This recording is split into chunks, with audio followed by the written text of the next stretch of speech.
Hello, beautiful designers. I hope you have finished your poster. I'm looking forward to seeing your great ideas for this club and for the summer, and your great work you are doing as a professional designer.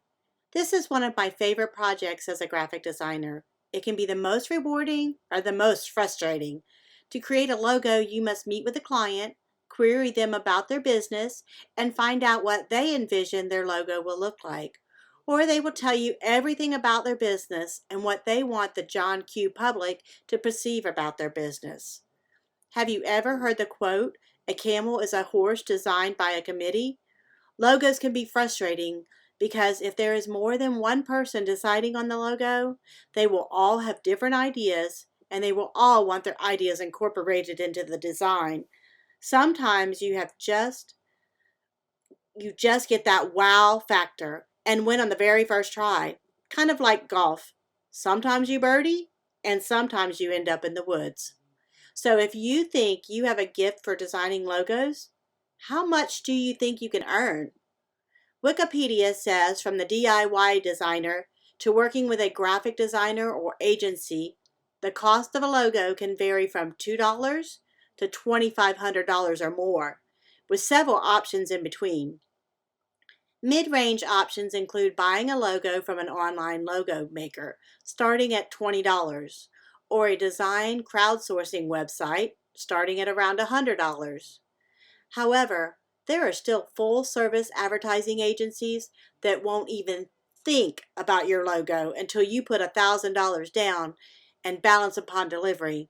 They aren't going to make 8 different logos for that price either. They usually give you 1 or 2 at the most. Today we're going to design a logo. You make up your business and see what you can come up with. Whenever I need inspiration on design, I search the internet to see what makes a great design. No, I don't steal their ideas. I just look for a way to visualize differently, to get out of the box thinking. So today I have put together a few award-winning national logos that you can see the inspiration and thought process behind, the thought process behind great design. I was even surprised at how I had missed the subtle keys of these national logos. First, let's look at Toyota.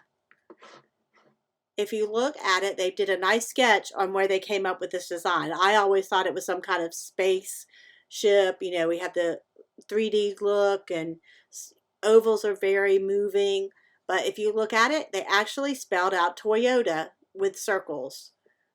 I think that's a great design. Next, if you look at Amazon, what do you think that little gold piece is there? I always thought it was just a smile. But have you ever noticed it goes from A to Z? Just like Amazon, they have everything from A to Z. How about Baskin Robbins? Have you ever heard of Baskin Robbins? They were one of the first major chains of ice cream, and their advertisement was 31 flavors. How cute, right there in their logo. FedEx. This is another one of my favorites. I've used FedEx for a few decades. I never noticed they had that little arrow. See at the top and looking at the bottom, they used white space, and that arrow means that they're speedy and precision. That's what they used to base their logo. All right, how about Northwest Airlines? I didn't see this until it was pointed out. I definitely get the north. I definitely see it's pointing to the west, but I didn't see the W, as you'll see there at the bottom. They just drew that out so that you could catch what they're laying down. All right, and then let's look at, oh, I love these two zoos. Look at them closely. The first one, the Bronx Zoo. If you don't know, the Bronx is in New York City. Well, you know, exactly what you expect. Birds, giraffes. I always think giraffes and lions when I think zoo. But if you look closely, their legs is the skyline of New York. Is that not cool or what? How about the Pittsburgh Zoo? Look at that. First glance, tree, birds, nice. Nice zoo. If you don't see it, squint a little bit and you'll see a gorilla and a lion, actually a lioness, looking at each other, which develop the trunk of the tree. Do you see it now? Pretty cool, huh? I saved this last one Ericsson, Sony Ericsson, because you can see how sketching and thinking outside the box works. The advertising agency probably met with them. We're going to make electronics.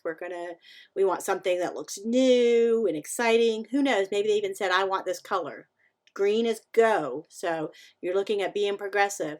Designer sat down and said, Sony Ericsson, SE. How can I get an SE? Oh, I like that lowercase SE. SE, lowercase, blend them together. S plus E, blend it, 3D, some green, good to go. I bet you that's at least a $250,000 logo.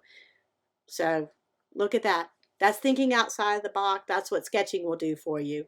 All right, are you feeling inspired? I am. Let's go get started with our lesson for today. My future media makers, designing a logo. We do need to review, what is graphic design? Graphic design is defined as a way to create visual art using text, photos, and/or illustrations. Most graphic designers create their work on computers. They design everything from logos, business cards, posters, brochures, all the way to graphic t-shirts. Take a look at your clothes and choose, how many brand logos are you wearing today? All a part of graphic design. All right, now, graphic designers use special computer programs to make their design. The programs help them use and manipulate shapes and images and create those new designs. How do they do it? Most designers use expensive, complicated software by Adobe Creative Suite. But today, you're in luck. Vector.com that we used yesterday for the posters, it's free. And you can learn this simple program in a few minutes by following their 2 tutorials. When you go to their homepage, click on the Use Online button, then select the icon in the top right-hand corner that looks like an eye in a circle. Next, select Lessons. If this may already pop up, but let's just try. If it doesn't pop up, then you can use this. Watch Vector's Getting Started video, and then click the blue Get Started button to practice some graphic design skills. After you have finished the lessons, choose another. To get a good start on becoming a Vector Master, play through all 8 lessons. All right, moving on to your logo challenge. This is where the rubber meets the road. We're going to take what you have learned in the last 2 lessons and put it to work with a creative challenge. Logos give a quick peek at how a company or organization sees itself and how it wants to be recognized. Look through these logo examples from Vector's article titled,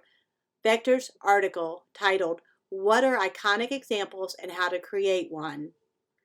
Look first at the Mercedes logo. Look how it has changed through the years. But towards the end, they kept that one look that everybody knows is Mercedes without the words. How about Starbucks? They've changed it just a little, but they keep that same look. You know the green, you know the shape, and you know that little mermaid thing in the middle. Nike hasn't changed much. Everybody knows that swoosh. We don't have to put Nike on it. We know it. Nike and probably Michael Jordan, 2 most recognized logos. All right, Apple, one of my favorites. I've been using Apple for more decades than you've been alive, I'm sure. But I really love looking at their first logo. That was created by Steve Jobs and another person. And it was very complicated, not a good national image, I would say. But it does show what he was inspired by Newton, and he was actually at a meeting in an orchard at Apple Orchard Field. That was part of the inspiration. But a year later, they went and had a professional agency again. This is probably a $2,500 or more logo. And they had a professional agency. They used the rainbow colors because at that time, Apple was the first one to come out with color on the screen. You could do color and output color. So they were leaders in the industry. What do you notice about how the logos have changed through the years? What do you think makes a good logo? What could you create for an original logo? This is going to be for you now. But first of all, you make up a logo for your small business, like a babysitting company, a lemonade stand, cookie baking business, or tutoring service. Or you can make a logo for a group of your friends or your neighborhood. Maybe you started a band and you could create their logo.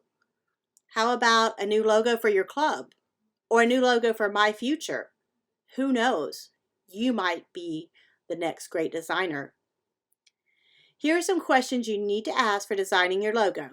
For example, I'm going to do a logo for a lemonade stand because we had one last year at club. So I'm going to name my business or my lemonade stand Life's Lemons. Have you ever heard the saying, if life hands you lemons, make lemonade? So I'm going to call it Life's Lemons. What do you want to portray? I want them to think fresh, sweet, refreshing. This logo wants the buyer to feel like it's going to make them happier, feel better, and they're doing something healthy for their life. You could start by sketching your logo on paper, or you could jump straight into vector. Either way, keep your logo simple. When you are happy with your design, export it by clicking on the icon with a rectangle and an arrow pointing up. It is in the upper right corner. You must change the file type from SVG to PNG using the drop-down menu on the right side of the screen. Then click Download.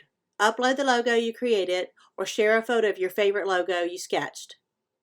All right, great job. You are now on your way to being a $1 million designer.